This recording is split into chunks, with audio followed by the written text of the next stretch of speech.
दारुल अमा ऐ قادیان दारुल अमा.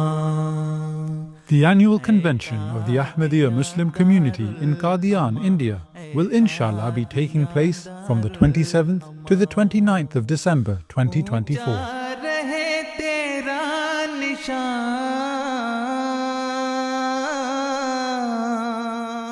Hazrat Amir al-Momineen, the worldwide head of the Ahmadiyya Muslim community, will inshallah be delivering the concluding address from Islamabad Tilford with live links from Qadian. MTA International will inshallah be broadcasting the full concluding session on Sunday the 29th of December at 10:30 GMT.